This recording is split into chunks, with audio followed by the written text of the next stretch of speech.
Last class में हमने abrupt PN junction का अध्ययन किया था और उस एब्रप्ट पीएन जंक्शन की कैपेसिटेंस की वैल्यू कैलकुलेट की थी। नेक्स्ट टॉपिक जो है वो है अपना होल इफ़ेक्ट। और ये जो होल इफ़ेक्ट है ये मेटल और सेमीकंडक्टर के लिए डिफ़ाइन किया जाता है। तो सबसे पहले हम लेते हैं कि होल इफ़ेक्ट क्या होता है। और यहाँ पर जो होल इफ़ेक्ट है वो अपने सिलेबस में मेटल के लिए डिफ़ाइन किया है कि यदि किसी मेटल प्लेट को हम किसी मैग्नेटिक फील्ड में रख दिया जाए, चूँकि मैग्नेटिक फील्ड की कोई न कोई डायरेक्शन रहेगी, यदि इस मेटल प्लेट को किसी मैग्नेटिक फील्ड में रख दें और उस मैग्नेटिक फील्ड के परपेंडिकुलर इस मेटल प्लेट में करंट फ्लो की जाए तो इन दोनों डायरेक्शन कौन सी, जिस डायरेक्शन में मैग्नेटिक फील्ड है और जिस डायरेक्शन में अपन ने करंट फ्लो की है, तो इन दोनों डायरेक्शन के लंबवत परपेंडिकुलर डायरेक्शन में इलेक्ट्रिक फील्ड प्रोड्यूस होता है, जिसे हम होल इफ़ेक्ट कहते हैं। प्रोड्यूस इलेक्ट्रिक फील्ड को हम होल इलेक्ट्रिक फील्ड भी कहते हैं। तो मान लेते हैं कि यहाँ पर जिस डायरेक्शन में मैग्नेटिक फील्ड है वो मैग्नेटिक फील्ड कागज़ के तल के लंबवत अंदर की ओर है। जैसे यहाँ पर शो किया गया है, वो जेड अक्ष ले लीजिए, जैसे कि जेड अक्ष में मैग्नेटिक फील्ड लगाया गया है और इसके परपेंडिकुलर डायरेक्शन जो है वो दूसरी डायरेक्शन लिए अक्ष डायरेक्शन।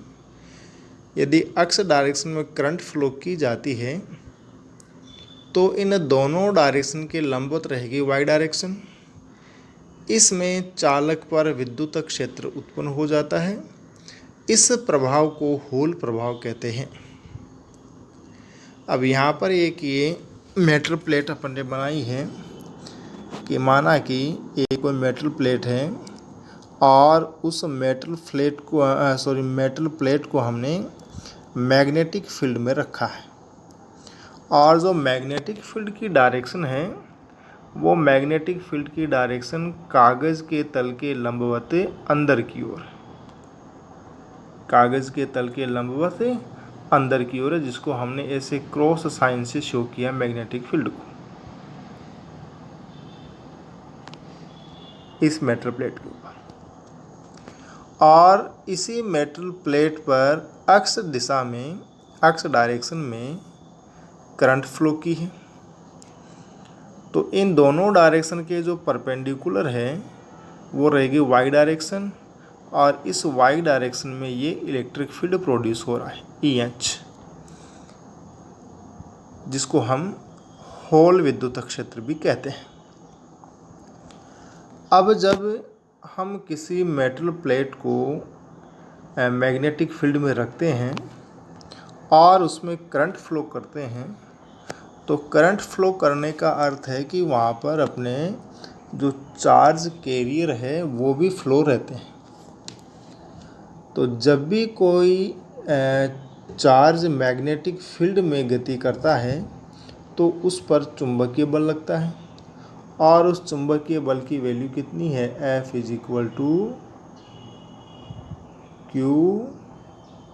QV×B। यहाँ जो V है वो ड्रिफ्ट वेलोसिटी है और B जो है वो अपना अप्लाइड मैग्नेटिक फील्ड है। अब यहाँ पर चूँकि हमने मेटल प्लेट ली है और उस मेटल प्लेट में जो चार्ज है वो नेगेटिव चार्ज है, वो इलेक्ट्रॉन्स है। ये V जो है वो है चार्ज के वेग और B applied magnetic field, Q electron का चार्ज है और F उस पर लगने वाला फोर्स है। यदि इस फोर्स की डायरेक्शन देखें तो वो फोर्स की डायरेक्शन आएगी, वेक्टर फॉर्म में लिखे तो F = QV×B।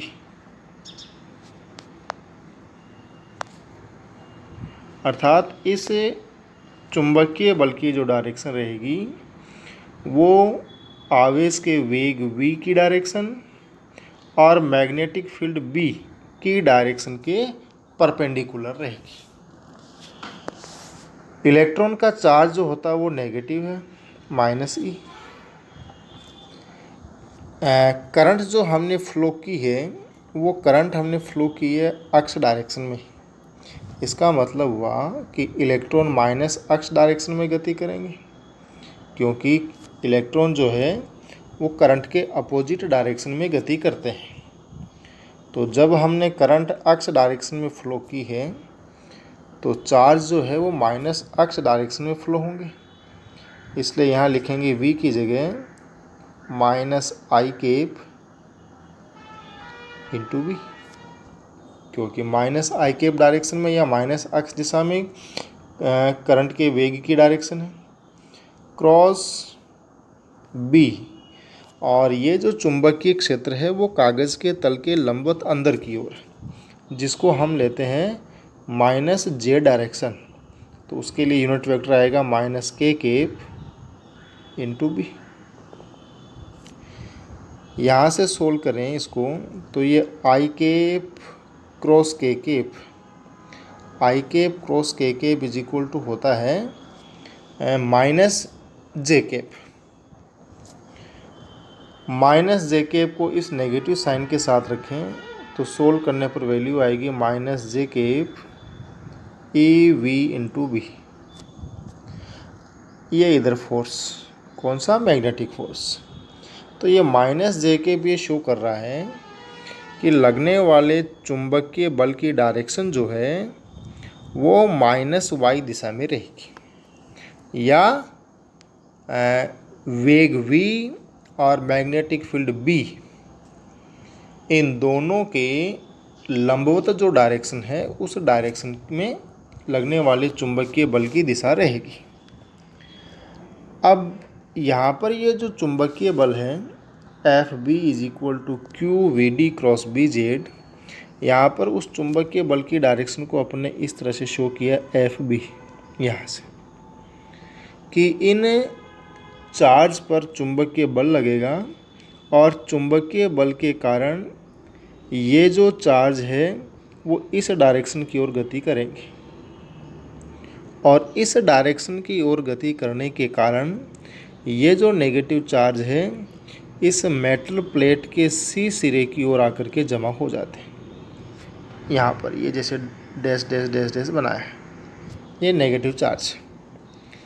लेकिन प्लेट की विद्युत उदासीनता को बनाए रखने के लिए इस मेटल प्लेट के ठीक अपोजिट दूसरे सिरे पर पॉजिटिव चार्ज कलेक्ट हो जाता है। तो इस चुंबकीय क्षेत्र के कारण या चुंबकीय बल के कारण मेटल प्लेट के एक सिरे पर नेगेटिव चार्ज आ जाता है और दूसरे सिरे पर पॉजिटिव चार्ज आ जाता है, जिसकी वजह से इंटरनल इलेक्ट्रिक फील्ड उत्पन्न होता है और उसकी डायरेक्शन ये पॉजिटिव चार्ज से नेगेटिव चार्ज की ओर रहेगी, या प्लेट के डी सिरे से सी सिरे की ओर रहेगी। अब इस इलेक्ट्रिक फील्ड के कारण भी चार्ज पर इलेक्ट्रिक फोर्स लगता है F is equal to QE, और उसकी डायरेक्शन जो है इलेक्ट्रॉन पर वो इलेक्ट्रिक फील्ड के नेगेटिव डायरेक्शन में रहेगी। इसलिए यहाँ पर ये देखो, यहाँ पर FE से शो किया फोर्स को, ये इधर मेटल प्लेट के अंदर ही उसकी डायरेक्शन इलेक्ट्रिक फील्ड के नेगेटिव डायरेक्शन में बना रखी है। ये इलेक्ट्रिक फील्ड क्या करता है, इलेक्ट्रिक फोर्स क्या करता है कि इन इलेक्ट्रॉनों के अपवाह को रोकता है या इलेक्ट्रॉनों की गति को रोकता है। कौन सी गति? जो इलेक्ट्रॉन प्लेट के सी सिरे की ओर गति कर रहे, किस वजह से? इस मैग्नेटिक फील्ड की वजह से। कौन सा मैग्नेटिक फील्ड है बताता हूँ अभी। ये जो मैग्नेटिक फील्ड है, ये मैग्नेटिक फील्ड है। इस मैग्नेटिक फील्ड के कारण इलेक्ट्रॉन जो है, ये जो मैग्नेटिक फील्ड है, इस मैग्नेटिक फील्ड के कारण या मैग्नेटिक फोर्स के कारण इलेक्ट्रॉन जो है सी प्लेट के सी सिरे की ओर इकट्ठे होते हैं। लेकिन जो इलेक्ट्रिक फील्ड उत्पन्न हुआ है उस इलेक्ट्रिक फील्ड की डायरेक्शन यदि देखें तो वो डायरेक्शन है ये, अर्थात मैग्नेटिक फोर्स के अपोजिट डायरेक्शन में इलेक्ट्रिक फोर्स लगता है और वो इलेक्ट्रिक फोर्स जो है इन इलेक्ट्रॉनों को प्लेट के सिरे सी की ओर जाने से रोकता है। यहाँ जो मैग्नेटिक फोर्स है ये तो इलेक्ट्रॉनों को प्लेट सी की ओर लेके जाता है, लेकिन इलेक्ट्रिक फील्ड जो है वो इलेक्ट्रॉनों को प्लेट के सिरे सी की ओर जाने से रोकता है। इसके कारण इलेक्ट्रिक फील्ड के कारण। तो एक स्थिति ऐसी आती है कि उस स्थिति में ये दोनों फोर्स, कौन से, मैग्नेटिक फोर्स और इलेक्ट्रिक फोर्स, दोनों इक्वल हो जाते हैं। और जब दोनों इक्वल हो जाएंगे तो फिर उस स्थिति में इलेक्ट्रॉनों का प्रवाह या अपवाह रुक जाएगा और उस स्थिति को कहते हैं हम स्टडी स्टेट, स्थायी अवस्था। ये जो है कि उस स्थिति में इलेक्ट्रिक फोर्स और मैग्नेटिक फोर्स मैग्नीट्यूड में बराबर रहेंगे, लेकिन डायरेक्शन एक दूसरे के अपोजिट रहती। जब यहाँ पर इनका मान रखते हैं तो अपने पास इक्वेशन आती है first, E H is equal to V D into B Z. चूँकि धारा घनत्व जो है उसका फॉर्मूला रहता है ये वाला, J is equal to N Q into V. N की जगह इलेक्ट्रॉन डेंसिटी है, क्यू चार्ज है और वी जो है उनकी ड्रिफ्ट वेलोसिटी। और जो ये जो करंट डेंसिटी है वो एक्स डायरेक्शन में है यहाँ, इसलिए यहाँ पर जे एक्स से शो किया है। इसको सोल्व करेंगे तो यहाँ से ड्रिफ्ट वेलोसिटी की वैल्यू आती है V D is equal to J X upon N Q. Equation first में जब ड्रिफ्ट वेलोसिटी की वैल्यू ये रखते हैं तो अपने पास इक्वेशन आती है ये, इसको सोल्व आगे करें तो ये इक्वेशन अपने को मिलती है E H upon J X B Z is equal to 1 upon N Q. यहाँ पर ये जो लेफ्ट साइड में वैल्यू है E H upon J X upon B Z, ये कहलाता है होल कोफिशिएंट, होल गुणांक, और उसको लिखते हैं आर एच।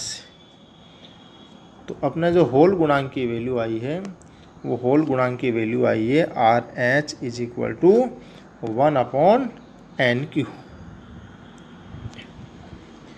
अब इस होल गुणांक से अपने को क्या क्या रिजल्ट मिलते हैं, वो रिजल्ट यदि देखें कि कौन कौन से तथ्य हमें प्राप्त होते हैं, वो है पहला, क्योंकि R H is equal to है 1 अपॉन एन क्यू। अब यदि यहाँ पर अपने पास ये होल गुणांक नेगेटिव हो, यदि होल गुणांक नेगेटिव हो तो नेगेटिव तभी हो सकता है जबकि चार्ज क्यू नेगेटिव हो। इसका मतलब ये हुआ कि जिस मेटल प्लेट या जिस किसी मटेरियल का होल गुणांक नेगेटिव है तो इसका मतलब ये हुआ कि उसमें आवेश वाहक इलेक्ट्रॉन है। और यदि होल गुणांक पॉजिटिव मिलता है तो फिर उस मटेरियल का होल गुणांक पॉजिटिव होने का अर्थ है कि उसमें चार्ज कैरियर जो है वो कोई धनात्मक आवेश है, और धनात्मक आवेश का मतलब चार्ज कैरियर कौन है, होल है। इसी प्रकार से यदि हम आवेश वाहकों का जो आवेश है उसको हमने Q से लिखा है, उसको इलेक्ट्रॉन के आवेश के परिमाण के तुल्य मान लें, इलेक्ट्रॉन के आवेश के परिमाण के तुल्य मान लें तो ये Q तो कांस्टेंट हो जाएगा, और Q कांस्टेंट हो जाएगा तो फिर आर एच और एन के बीच का जो रिलेशन रहेगा वो ये रहेगा कि चार्ज डेंसिटी के व्युत्क्रमानुपाती रहेगा। अब यदि किसी मटेरियल की चार्ज डेंसिटी कम है तो फिर उसका होल गुणांक अधिक रहेगा। क्यों? क्योंकि ये एक दूसरे के इन्वर्सली प्रोपोर्शनल है। और यदि किसी मटेरियल का चार्ज डेंसिटी बहुत अधिक हो तो इसका अर्थ है कि उसका होल गुणांक फिर कम प्राप्त होगा।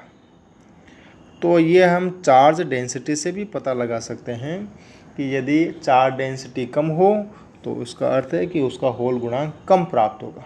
अतः यदि किसी मटेरियल का होल गुणांक कम है कि ज़्यादा है, उससे हम ये पता लगा सकते हैं कि उसमें चार्ज डेंसिटी कितनी है। यदि होल गुणांक अधिक है तो चार्ज डेंसिटी कम होगी, यदि होल गुणांक अधिक है तो चार्ज डेंसिटी कम रहेगी। इसी प्रकार से होल गुणांक के द्वारा हम इन आवेश वाहकों की मोबिलिटी का भी कैलकुलेशन कर सकते हैं, गतिशीलता का भी परिकलन किया जा सकता है। और गतिशीलता की जो परिभाषा है, उस परिभाषा से ये जैसे v = μe सामान्य जो फॉर्मूला है, यहाँ से अगर गतिशीलता की वैल्यू निकाले म्यू जो है, तो म्यू = आता है VD/EX। EX जो है एप्लाइड इलेक्ट्रिक फील्ड है, जिसकी वजह से करंट फ्लो हो रही थी मेटल में। और इक्वेशन फर्स्ट जो थी अपनी, और इक्वेशन फर्स्ट कौन सी थी, स्टडी स्टेट से जो हमने निकाली थी कि जब मैग्नेटिक फोर्स और इलेक्ट्रिक फोर्स इक्वल हो, तो वो उस स्थिति से हमने वैल्यू निकाले, तो EH = वैल्यू आती है VD × BZ। यहाँ से ड्रिफ्ट वेलोसिटी का मान निकालें तो VD = आता है EH/BZ। तो ये जो मान है VD = EH/BZ, ये है इस इक्वेशन में रखेंगे। तो इस इक्वेशन में रखने पर वैल्यू आती है म्यू = EH/BZ × EX। ये इसको ध्यान रखिएगा, ये जो वैल्यू है म्यू = EH/BZ × EX। चूँकि होल कोफिशिएंट की जो डेफिनेशन थी, जिसकी जगह हमने RH का मान रखा था, वो ये था।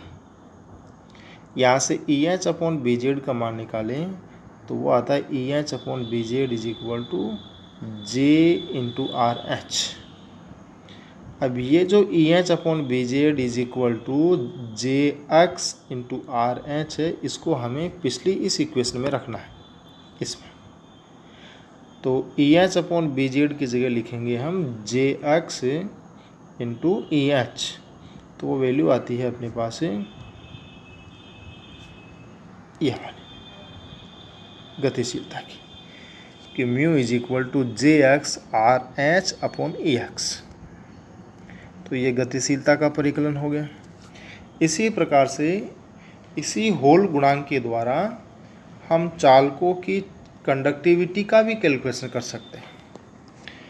और उसका यदि कैलकुलेशन करें तो चूँकि ओम के नियमानुसार करंट डेंसिटी को जब हम डिफाइन करते हैं तो वैल्यू आती है J = σE।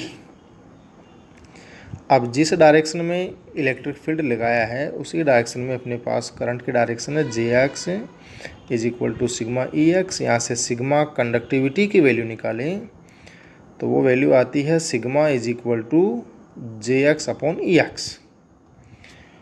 और चूँकि हमने जब गतिशीलता का परिकलन किया था, तो ये वैल्यू आई थी अपने पास म्यू = JX/EX × RH।